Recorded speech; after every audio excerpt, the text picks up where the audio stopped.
আসসালামু আলাইকুম। প্রিয় দর্শক, অন্য মঞ্চের আলাপ চাইতায় আপনাদের সকলকে আমন্ত্রণ জানাচ্ছি। প্রিয় বন্ধুরা, প্রীতি, সালাম এবং শুভেচ্ছা নেবেন। বাংলাদেশের ইতিহাসে শান্তিপূর্ণ ক্ষমতা হস্তান্তর খুব একটা ঘটেনি। ৭৫ সালে বঙ্গবন্ধুকে হত্যা করা হলো, ৮১ সালে জিয়াউর রহমানকে হত্যা করা হলো, ৯০ সালে গণ অভ্যুত্থানের মাধ্যমে ক্ষমতাচ্যুত হয়ে কারাগারে গেলেন জেনারেল এরশাদ। ৯১ সালে খালেদা জিয়া নির্বাচিত হয়ে সরকার গঠন করলেন, বিএনপি সরকার, এবং তার সাপোর্টেড বাই জামাত। ৯৬ সালে তারা কিন্তু সহজে ক্ষমতাটা ছাড়তে চায়নি এবং তারা ক্ষমতা ধরে রাখতে ১৫ই ফেব্রুয়ারির বিতর্কিত নির্বাচনটি করেছিল। পরবর্তীতে আন্দোলনের মুখে তারা পদত্যাগে বাধ্য হয় এবং ৯৬ সালে কেয়ারটেকার সরকারের অধীনে নির্বাচন হয়। ৯৬ সালের শেখ হাসিনা সরকার নির্বাচিত হবার পরে ২০০১ সালে তারা শান্তিপূর্ণভাবে সেই সময়ের তত্ত্বাবধায়ক সরকার লতিফুর রহমানের নেতৃত্বাধীন তত্ত্বাবধায়ক সরকারের কাছে ক্ষমতা হস্তান্তর করে। যতদূর মনে পড়ে, বাংলাদেশের ইতিহাসে একমাত্র শান্তিপূর্ণ ক্ষমতা হস্তান্তর হয়েছিল সেই ২০০১ সালে। কিন্তু ২০০১ সালের সেই তত্ত্বাবধায়ক সরকারের কর্মকাণ্ড তুমুল সমালোচিত এবং বিতর্কিত ছিল। সেই নির্বাচনে বিএনপি জামাত জোট ক্ষমতায় এসেছিল এবং ২০০৬ সালে ক্ষমতা ছাড়ার সময় টালবাহানা করেছিল বিএনপি জামাত। ২০০১ সালের বিএনপি জামাত সরকারের প্যারালালি তারেক রহমান আরেকটি সরকার পরিচালনা করতেন। হাওয়া ভবন থেকে সেই সরকারটি পরিচালিত হতো এবং এই হাওয়া ভবন থেকে নানা রকমের অপকর্ম, সন্ত্রাস, রাষ্ট্রীয় চাঁদাবাজি, টেন্ডারবাজি এসব নিয়ন্ত্রণ করতেন তারেক রহমান। তো ৬ সালে বিএনপি জামাত ক্ষমতা ছাড়তে চায়নি। তারা তত্ত্বাবধায়ক সরকারটাকে এমনভাবে ম্যানিপুলেট করেছিল যাতে নির্বাচন হলে তারা ক্ষমতায় থাকে এবং তারা তত্ত্বাবধায়ক সরকার প্রধান নিজেদের লোক করার জন্য তারা আইনের যে পরিবর্তন করেছিল এবং বিভিন্নভাবে ম্যানিপুলেট করেছিল। তার ফলে হয়েছে কি, ২০০৬ সালে তাদের পছন্দের তত্ত্বাবধায়ক প্রধানকে আর নিয়োগ করতে পারেনি। ফলশ্রুতিতে একসময় দেখা গেল যে সেই সময় রাষ্ট্রপতি অধ্যাপক ইয়াজউদ্দিন তিনি তত্ত্বাবধায়ক সরকারের প্রধান হয়ে গেলেন। That was the last option mentioned in the constitution. তো ইয়াজউদ্দিন আহমেদ তিনি এমনভাবে তত্ত্বাবধায়ক সরকারের কর্মকাণ্ড পরিচালনা করতে লাগলেন যে তখন সেই সময়ের স্বরাষ্ট্র প্রতিমন্ত্রী লুৎফুজ্জামান বাবর, তার কাছে পুলিশের সব ইনফরমেশন অফিসিয়ালি আসতো। আবার ইয়াজউদ্দিনের একজন প্রেস সচিব ছিল, সে শোনা যায় যে বঙ্গভবনের সব মিটিং এর সময় তার মোবাইলটা অন করে রাখতো যাতে হাওয়া ভবনে বসে তারেক রহমান মিটিংটা সরাসরি শুনতে পেতেন, মিটিং এ কি আলোচনা হচ্ছে। তো এরকম অবস্থায় জনগণ কিন্তু ক্ষুব্ধ হচ্ছিল এবং সেই সময় একটি মহাজোট গঠিত হয়েছিল আওয়ামী লীগের নেতৃত্বে। এই তো এক পর্যায়ে ২০০৭ সালের ১১ই জানুয়ারি সেনাবাহিনী ব্যাক একটি তত্ত্বাবধায়ক সরকার এসেছিল। ইয়াজউদ্দিন আহমেদ তত্ত্বাবধায়ক সরকার প্রধান থেকে সরে যান, তিনি রাষ্ট্রপতি ছিলেন এবং তত্ত্বাবধায়ক সরকার প্রধান হন একজন সাবেক সচিব, বাংলাদেশ ব্যাংকের সাবেক গভর্নর এবং বিশিষ্ট অর্থনীতিবিদ ফখরুদ্দিন আহমেদ। ডক্টর ফখরুদ্দিন আহমেদের নেতৃত্বে একটি তত্ত্বাবধায়ক সরকার গঠিত হয় and that was backed by army. সেই সময় সেনা প্রধান ছিলেন জেনারেল মঈনী আহমেদ। তাদের সেনাবাহিনীর সশস্ত্র বাহিনীর সমর্থনে এই সরকারটি ক্ষমতায় এসেছিল এবং আমার মনে আছে যে ২০০৭ সালের ১১ই জানুয়ারি আমি তখন ঢাকায় এবং তখন আমার বন্ধুরা মোটামুটি লেফটেন্যান্ট কর্নেল পর্যায়ের। তো আমার ঢাকার দায়িত্বে ছিল আমার একটা বন্ধু লেফটেন্যান্ট কর্নেল সাজ্জাদ। সে ফোন করে বলল যে, মামা সমস্যা হলে বলিস, আমি ঢাকায় আছি। তো সেই সরকারের শুরুতে কিন্তু পাবলিক অ্যাকসেপ্টেন্স খুব হাই ছিল। পাবলিক কিন্তু ফখরুদ্দিন আহমেদের নেতৃত্বাধীন তত্ত্বাবধায়ক সরকারকে সমর্থন জানিয়েছিল। এই ফখরুদ্দিন আহমেদকে তত্ত্বাবধায়ক সরকার প্রধান করার আগে মইনু আহমেদ ডক্টর ইউনূসের কাছে গিয়েছিলেন এই প্রস্তাব নিয়ে যে তত্ত্বাবধায়ক সরকারের প্রধান হতে হবে। ডক্টর ইউনূস জানতে চেয়েছিলেন কতদিনের জন্য। তো মইনু আহমেদ বলেছিলেন একটি নির্বাচন করার জন্য, কিন্তু ডক্টর ইউনূস বলেছিলেন যে তাকে ১০ বছরের জন্য তত্ত্বাবধায়ক সরকার প্রধান করতে হবে। মানে ১০ বছর, এটা শুনে মইনু আহমেদ অনেকটা ভয় পেয়ে পালাই গেছে যে একটা অনির্বাচিত সরকার ১০ বছর থাকবে। সো ডক্টর ইউনূস ক্ষমতায় থাকবেন, অনির্বাচিত হয়ে ক্ষমতা নেবেন এবং তিনি দীর্ঘ সময় থাকবেন, এইটা তার এই 2007 সালেই এই লোভটা কিন্তু প্রকাশ পেয়েছিল, যেটা পরবর্তীতে মইনু আহমেদ তার বইয়ে লিখেছেন।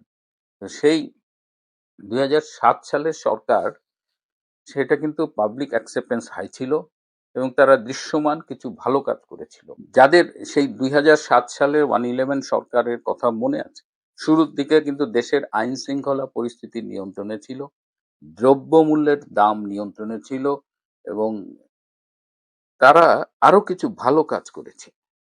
এবং সেই সময় কিন্তু জঙ্গি কার্যক্রমও নিয়ন্ত্রণে ছিল, অর্থাৎ দেশের মানুষ সাময়িকভাবে শান্তিতে ছিল। তারা এই যে আজকে আপনি ভোটার আইডি দেখেন, আজকে এই যে এনআইডি দেখেন, এই কাজগুলো কিন্তু মইনু আহমেদের, এই ফখরুদ্দিন আহমেদের মানে আমলে করা, আর কি, সেই তত্ত্বাবধায়ক সরকারের আমলে করা। তারা আরপিও করেছিল, যে নির্বাচনী অধ্যাদেশ এবং রাজনৈতিক দলকে নিয়ে যে অধ্যাদেশগুলো দেখি, এগুলো সেই আমলে করা। এই কাজগুলো কিন্তু সব পার্টি অ্যাকসেপ্ট করেছিল। এবং এনআইডি এবং ভোটার আইডি, এটা তো একটা মানে ইউনিক কাজ হয়েছে, কারণ সেই সময় তারেক রহমান এই হাওয়া ভবন মিলে একটা ভোটার তালিকা করেছিল 2006 সালে ইলেকশন করবে, এবং সেই ভোটার তালিকায় 1 কোটি সম্ভবত 20 বা 30 লাখ ভুয়া ভোটার ছিল। তো সেইখান থেকে এটা কিন্তু একটা রেভলিউশনারি চেঞ্জ বাংলাদেশের জন্য।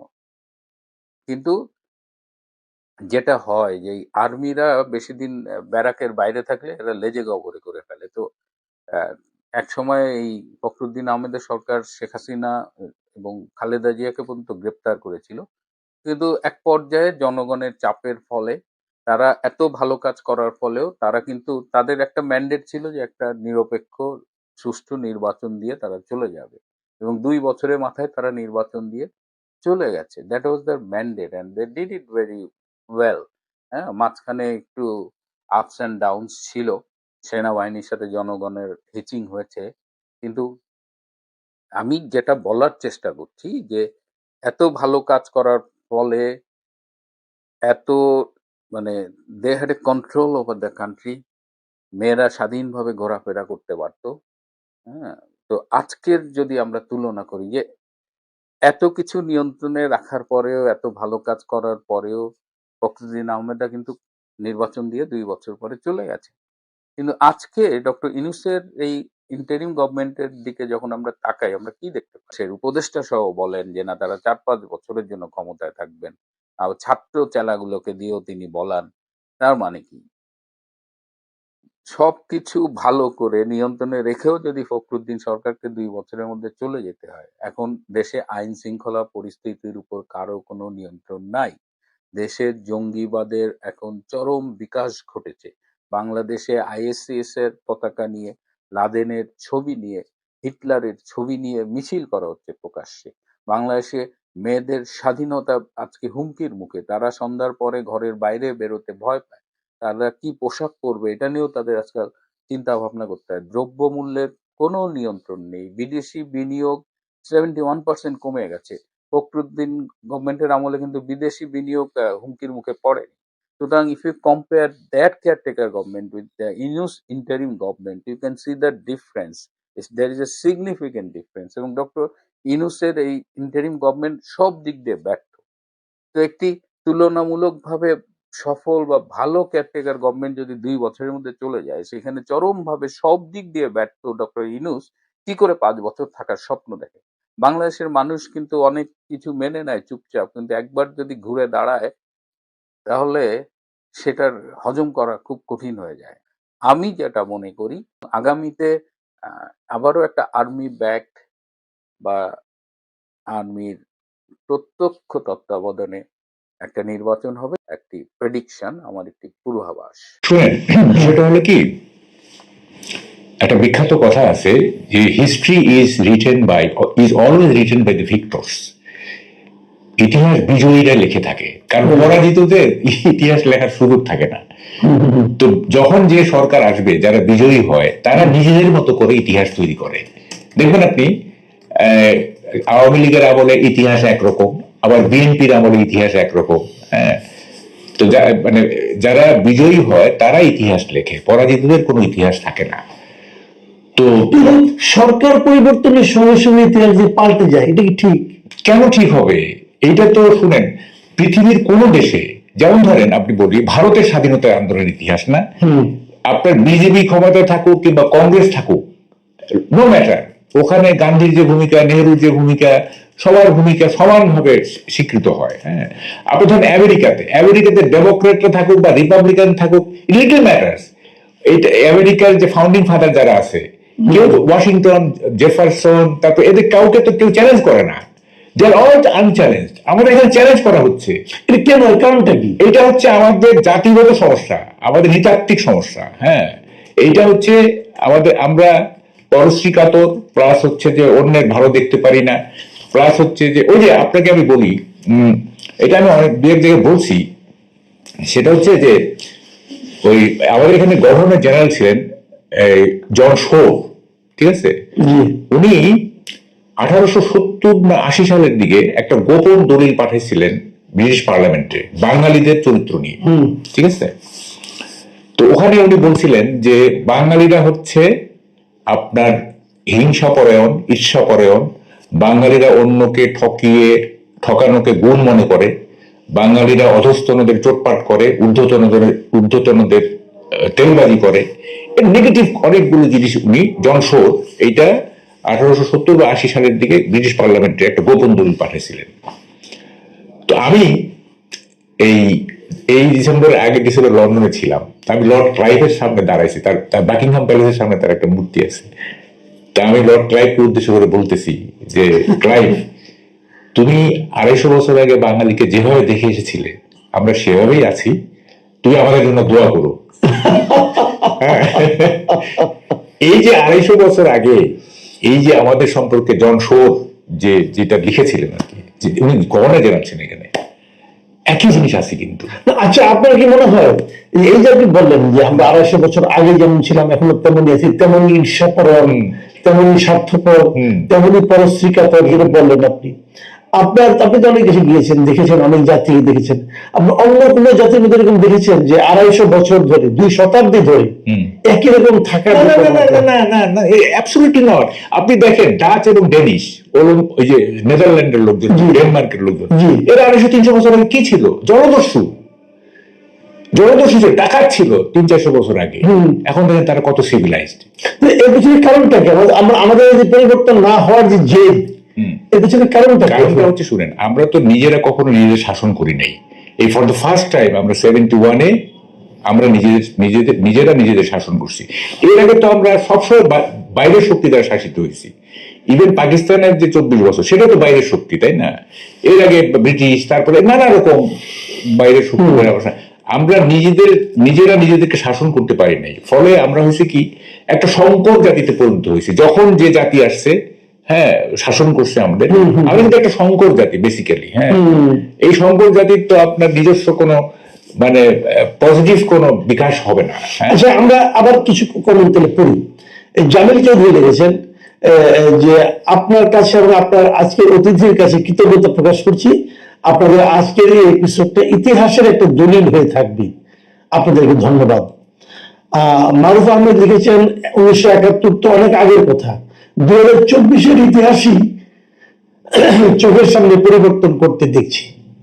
এটা কিন্তু একটা বড় অভিযোগ আমি দেখেছি যে আমরা 71 তো দূরের কথা, এখন 24 বছর গত বছর গেল, এটা নিয়েও কিন্তু নানা ধরনের দাবিদার গজিয়ে গেছে। যে কথা আপনি বললেন যে আমাদের চরিত্রের মধ্যে এই জিনিসটা আছে, সকলে নিজের বাহাদুরিটা করার একটা।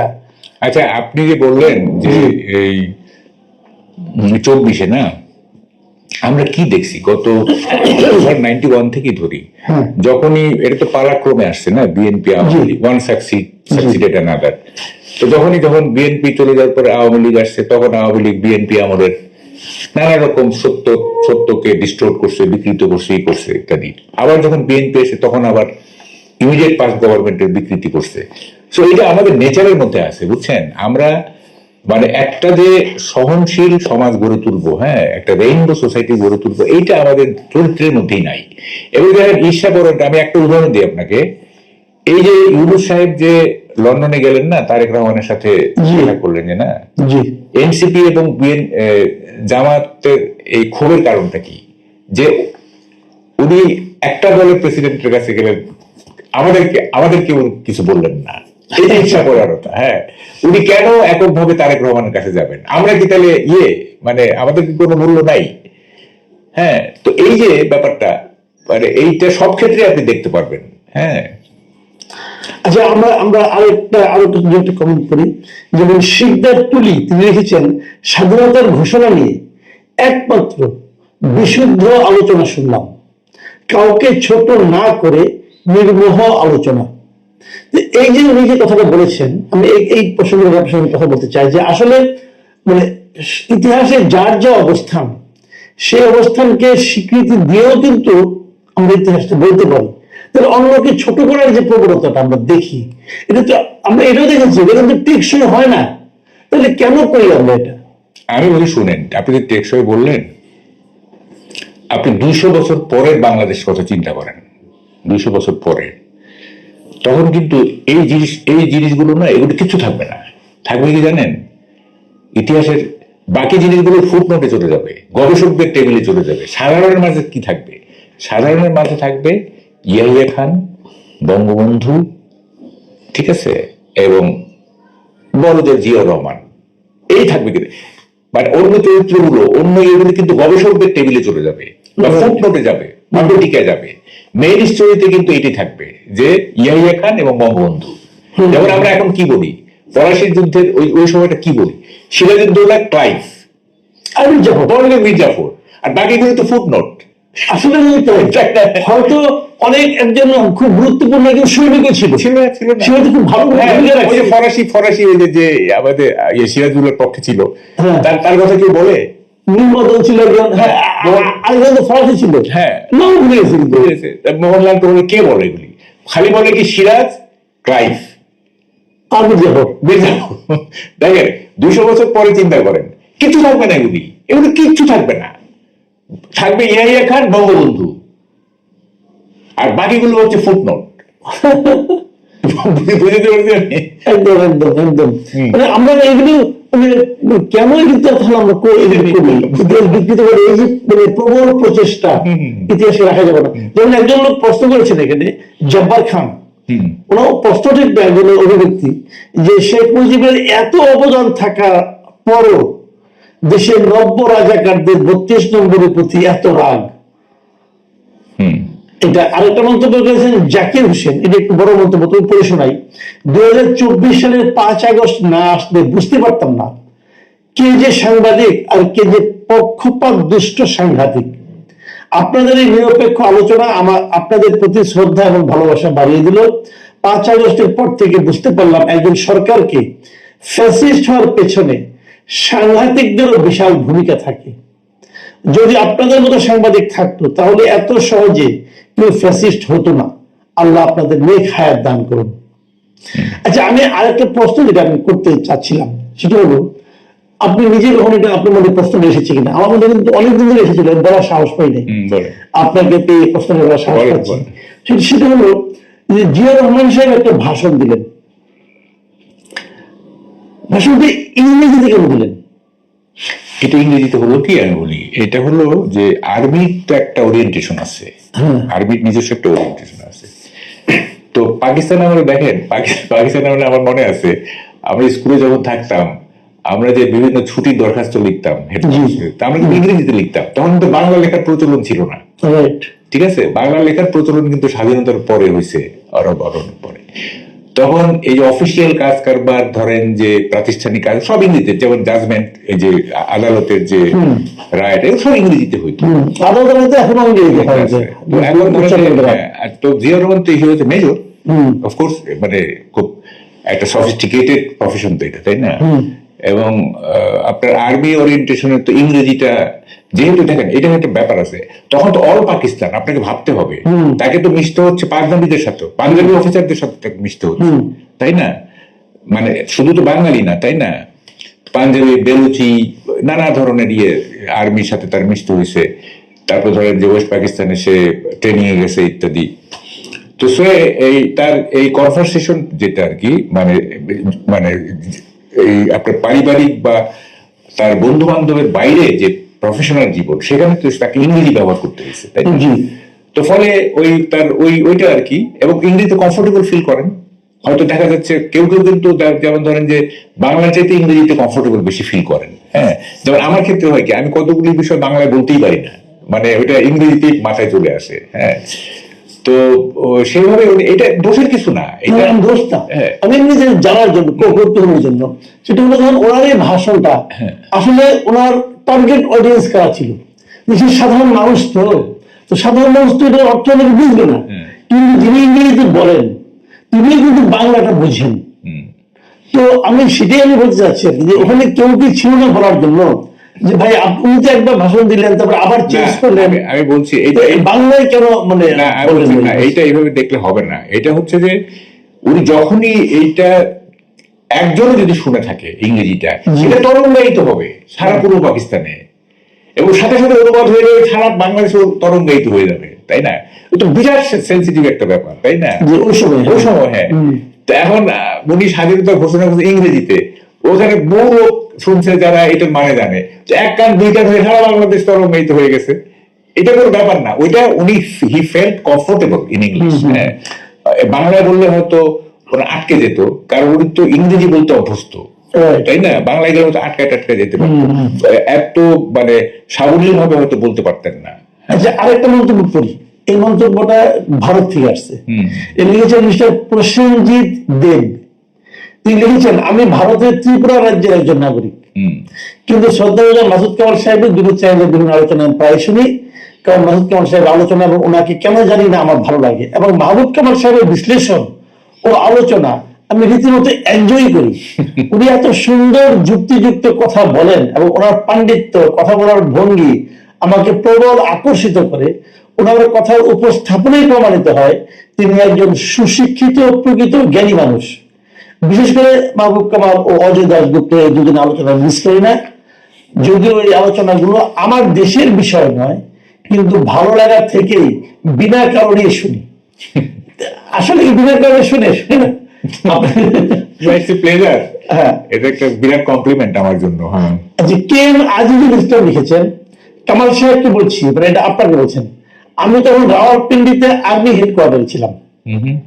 25 তারিখ দিবাগত রাতে বাঙালি সৈনিক যারা ডিউটিতে ছিলেন রাত 3টায় এসে আমাকে বলে গেলেন যে বাংলাদেশের স্বাধীনতা ঘোষণা হয়ে গেছে, মানসিকভাবে প্রস্তুত হও। বলে রাখা ভালো, সেনা সদরের রেডিও সিগন্যাল সেট খুবই শক্তিশালী। এটা কিন্তু আমার মনে হয় যে আরেকটা ইনফরমেশন, এটাও কিন্তু আমার মনে হয় যে অনেকের মাথায়, যেন এই যে কে আজকের যিনি আছেন উনি হয়তো পদপ্রদীপের নিচে নাই, ওনাকে হয়তো কেউ চেনে না, জানে না, কিন্তু ওনার এই যে ইনফরমেশনটা, এটাও কিন্তু ইতিহাসের একটা অংশ আমি মনে করি। এবং ওনার এই ইনফরমেশনটা কিন্তু আপনার যে বয়ানটা, আপনার যে বক্তব্যটা, আপনার যে অভিজ্ঞতা, তার সঙ্গে কিন্তু মিলে যাচ্ছে। না, এখানে দেখেন আমি বলি, একটু বলে নিই আপনাকে। জি প্লিজ। যেমন ধরেন যে আমি কি বলছি, আমি যা যা শুনেছি, যা যা দেখেছি সেটাই বলছি। আমার বাইরে অনেক কিছু থাকতে পারে, তাই না? যেমন ধরুন অনেকে বলে হান্নান সাহেব চিটাগে আরো অনেক, সেগুলো তো আমি শুনি নাই। আমি যেটা শুনেছি আমি সেটাই বলেছি। হ্যাঁ, বাকিরা কি কি ইনফরমেশন জানেন টানেন তারা সেগুলো বলবেন, এবং প্রমাণ সহ বলবেন, আন্দাজে বললে হবে না কিন্তু। যেমন আমার প্রত্যেকটা প্রমাণ আছে, আপনি ওই সময়কার পত্রিকা ঘাঁটিয়ে আপনি দেখবেন যে 1 তারিখে খেলা হচ্ছিল কিনা। হ্যাঁ, স্টেডিয়ামে 1 তারিখে খেলা নিয়ে যে ইন্টারেস্টিং একটা পয়েন্ট আছে, একজন MS দোহা তিনি লিখেছেন মাহবুব সাহেবের খেলার বিষয় অতি সত্য কথা বললেন। খেলার বিষয়ে আমার চাকরি জীবনে তখন ওই মুহূর্তে ওই দিনে সকাল 8টা থেকে 2টা পর্যন্ত ছিলাম। ধন্যবাদ মাহবুব সাহেব সঠিক বর্ণনা দেওয়ার জন্য। একদম একদম এক্স্যাক্টলি। মানে আমার তো স্মৃতিশক্তি ভালো, বলবো আমি। আসিফ ইকবাল এবং সরফরাজ নওয়াজ ব্যাটিং করতেছিলেন, ওটাও আমার মনে আছে। আচ্ছা, ওটাও আমার মনে আছে। এবং ঠিক একটা সময় ওই যে যারা রেডিও নিয়ে গেছে, হ্যাঁ, তারা শুনতেছে যে রানিং কমিটি বন্ধ, এখন এখন জাতির উদ্দেশ্যে ভাষণ দিবেন। তার সবাই কান খাড়া করলাম, খেলা চলতেছে, আমরা কান খাড়া করলো, কি বলতেছে। যেই না বললো যে কি পার্লামেন্টের অধিবেশন অনির্দিষ্টকালের জন্য স্থগিত করা হলো, বাস কয়েক সেকেন্ডের মধ্যে এই যে বললাম, আমরা ঢুকলাম পাকিস্তানি হয়ে স্টেডিয়ামে, বের হলাম বাঙালি হয়ে। ইন্টারেস্টিং কিন্তু। হ্যাঁ, মানে আমরা রিভল্ট করলাম যে কি শেখ মুজিব তাহলে প্রাইম মিনিস্টার হতে পারবে না বাংলাদেশ পাকিস্তানের? হ্যাঁ, এটা পারবে না হইতে। কি ষড়যন্ত্র চলতেছে? ষড়যন্ত্রটা হলো কি, ভুট্টো এটা বাংলাদেশ ছিল। Right. মানে আমরা তো পাইলাম 167টা, জি ভুট্টো এটা 300 আসনের পার্লামেন্ট। জি পশ্চিম পাকিস্তানে ভুট্টো পাইছিল 131টা, ঠিক আছে, 131টা আরো কম 131 না 80টা 88টা মতো হয় না। না, মানে সব মিলে 131টা। আচ্ছা। আমরা তো 167টা, তাই না? হ্যাঁ 180টা 100 আমরা তিনটা পাইনি। হ্যাঁ দুইটা পাইনি, 169 ছিল। নুরুল আমিন এবং ওই পার্বত্য এলাকায় একজন। হ্যাঁ, দুইজন 100। না, ওইটা 131 আমার মনে আছে। এটা কি পিপিপি না কি সব মিলে, যাই হোক। হুম তো ভুট্টো বললো যে মানে কি বলে যে এটা মানে দুই সে একটা বোঝাতে চাইলো যে দুই পাকিস্তানে দুইটা প্রধানমন্ত্রী হবে, আচ্ছা বুঝছেন? হুম হুম এবার বললো যে এই কি বলে যে পার্লামেন্টে যারা যাবে কসাইখানা হবে। হ্যাঁ বলছে, এরকম বলছে। হ্যাঁ হ্যাঁ তো ভুট্টো এরকম থ্রেট করলো, থ্রেট করার পরে তো এখান থেকে একটা সাংঘাতিক ব্যাপার। হ্যাঁ, ভুট্টো এখানকার প্রধানমন্ত্রী হইতে যেতেছে, আবার এদিকে শেখ মুজিব পূর্ব পাকিস্তানের, এটা তো হয়, এটা কনফেডারেশন, তাই না? তো ফলে এখন এই সবটা মিলায় জিয়াইয়েরও ইচ্ছা ছিল না শেখ মুজিবের কাছে পাওয়ার ট্রান্সফার করা, এই সবটা মিলিয়ে উনি স্থগিত করে দিলেন। তো এই যখনই স্থগিত করে দিলেন তখন তো আমরা আর তো চলে না, আর চলে না। এখন আমরা আমাদের বাঙালি সত্তা জেগে উঠলো। হ্যাঁ, ওই কয়েক সেকেন্ড কিন্তু। এর আগে কিন্তু বুঝতে হবে, আমরা যে বলি না যে কি বলে যে একটা বহুদিন ধরে আমাদের মধ্যে একটা এরকম না, ছিল একটা স্বাধিকার আন্দোলনের চেতনা ছিল, বাঙালিত্ব ছিল, সবই ছিল। যেমন রবীন্দ্রনাথ উপর যখন নিষেধাজ্ঞা আসলো তখন আমরা খেপে গেলাম। হ্যাঁ, তারপরে ভাষা সবটা মিলে একটা ছিল। কিন্তু পাকিস্তান ভেঙে যাবে এই ধরনের আমরা কখনো আমরা ভাবি নাই। আমরা আরো দুই একটা পড়ি তারপরে এই আলোচনা শেষ করবো। আমরা বিষয় খায়রুল কবির লিখেছেন, আমি 7 মার্চ বঙ্গবন্ধুর ভাষণ এবং জিয়া রহমানের 27 মার্চ দুইবার দেওয়া ঘোষণা শুনেছি। জনাব মাহবুব কামাল খুবই নিরপেক্ষভাবে সব তুলে ধরেছেন। যদি বঙ্গবন্ধুকে ছোট করে জিয়া রহমানকে বড় করে দেখানো হয় তাতে ওনাদের কিছু আসে যাবে না, বরং জাতি হিসেবে আমরা নিজেদের ছোট হিসেবে উপস্থাপন করছি বা করব। মাহবুব রহমান লিখেছেন, 7 মার্চের ভাষণ বই থেকে বাদ দেওয়া হচ্ছে। এই সরকার কি চায় দেশ ও জাতির বুঝতে বাকি থাকে না। এটা কিন্তু একটা গুরুত্বপূর্ণ বিষয়, কারণ আপনি আলোচনায় আপনি বারবার বলতেছেন যে 7 মার্চে মোটামুটি কিন্তু শেখ মুজিব উনি বলে দিয়েছেন যে কি হবে। তো 7 মার্চের সেই ভাষণকে আমরা আমাদের বই থেকে বাদ দিয়ে কি আমরা যে ইতিহাসের জন্য ইতিবাচক কোনো সিদ্ধান্ত নিতে পারলাম? এটা নিয়ে আপনি কি বলেন? শুনেন, 7 মার্চে কেন বাদ দেওয়া হয়েছে? ওইটাই তো আসলে স্বাধীনতার প্রথম ঘোষণা আর কি। হ্যাঁ, ঘোষণা তো, ফলে এইটা থাকলে সব ক্রেডিট শেখ মুজিবের কাছে চলে যায়, সব ক্রেডিট তার কাছে চলে যায়, ফলে তাকে ক্রেডিট দেওয়া যাবে না। ক্রেডিট কি, তাকে তো মুছে ফেলার চেষ্টা হচ্ছে, ক্রেডিট তো পরের ব্যাপার। ফলে এই দেখেন এই জাতি কিভাবে আগাবে বলেন। হ্যাঁ, আমরা তো যার যতটুকু অবদান সব দিতে চাই। আমরা ভাসানীকে তার সম্মান দিতে চাই, আমরা শেরে বাংলা ফজলুল হককে সম্মান দিতে চাই, আমরা উসমানী, তাজউদ্দিন, সবার যার যার প্রাপ্য তারা পাবে, সেটা হ্যাঁ অনুপাত হিসেবে পাবে। কিন্তু বঙ্গবন্ধু যে একেবারেই মানে উনি যে মানে শ্রেষ্ঠ নেতা ছিলেন, উনি যে আমাদের মেইন স্থপতি, মেইন আর্কিটেক্ট, এটা তো আমাদের স্বীকার করতে হবে। সেটা স্বীকার করে বাকিটা যাদের যেটা পাওনা আছে সেটা তারা পাবে, তাই না? আর আমি এখন আপনার যে ফেসবুক পেজ, আপনার ফেসবুক পেজে আপনি এটাকে শেয়ার করেছিলেন, সেটাতেও আমি প্রচুর মন্তব্য পেয়েছি। ওখান থেকে আমি গোটা 2-3 মন্তব্য পড়তে চাই। একজন মিস্টার আনোয়ার আলী লিখেছেন, ভাই আপনি বলেছেন বঙ্গবন্ধু জিয়াকে খেতাব দিয়েছিলেন, কিন্তু স্পষ্ট, কিন্তু পরবর্তীতে জিয়ার কীর্তি কি ছিল? রাতারাতি রেডিও বাংলাদেশ থেকে শুরু করে কি না করেছে পাকিস্তানের পক্ষে। তেমনি ওসমানী সাহেব বঙ্গবন্ধু হত্যার আগে বা পরে, হ্যাঁ নিশ্চয়ই তাজউদ্দিন সাহেবের মধ্যে কিছুটা অবিচার করা হয়েছে, কিছু কিছু ক্ষেত্রে আওয়ামী লীগের বড় ধরনের বিচ্যুতি ছিল। আপনাকে ধন্যবাদ। জিয়া এদেশের যে ক্ষতি করে গেছে, এদের যতদিন বেঁচে থাকবে ততদিন এই ক্ষতি কেউ করতে পারবে না। প্রথমটা হলো স্বাধীনতা বিরোধী বৃষ্টি সেই রোপণ করে গেছে। এই বক্তব্যের ব্যাপারে আপনার এই অংশটা আমাদের আলোচনায় প্রাসঙ্গিক না, আমাদের আলোচনায় প্রাসঙ্গিক না। আমরা তো কথা বলছি মুক্তিযুদ্ধ নিয়ে। জিয়ার যে সমস্ত নেগেটিভ কাজ, সেগুলো তো হচ্ছে 75-এর পরে, তাই না? তো এইটার সাথে মিলালে চলবে না। দেখেন, মানে আমরা টোটালিটিতে আমরা একটা মানুষকে বিচার করতে পারি না, আমরা খণ্ডিত বিচার করি। হ্যাঁ, এটাই হয় কি ডিহিউম্যানাইজেশন হয়ে যায়। এটা বিমানবীয়করণ হয়ে যায়। হ্যাঁ, যেমন ধরেন বঙ্গবন্ধু 10ই জানুয়ারি পর্যন্ত বঙ্গবন্ধু একরকম, 72 right, আবার 72 10ই জানুয়ারির পর থেকে আরেক রকম। right, ওখানে উনি চরম সাকসেসফুল, আর 10ই জানুয়ারির পরে ওনার ব্যর্থতার দিক আছে। right, ঠিক আছে, হুম। তারপরে তো টোটালি বিচার করতে হবে আপনাকে। Ziaur Rahman as a freedom fighter, এইটা এইভাবে একটা ভ্যালিয়েন্ট ফ্রিডম ফাইটার, এইভাবে কোনো বিতর্ক নাই। তারপরে উনি প্রেসিডেন্ট হিসেবে কি করছেন না করছেন ওটা আরেকটা বিতর্ক তুলেন, তখন আমরা আলোচনা করবো। এইখানে কেন?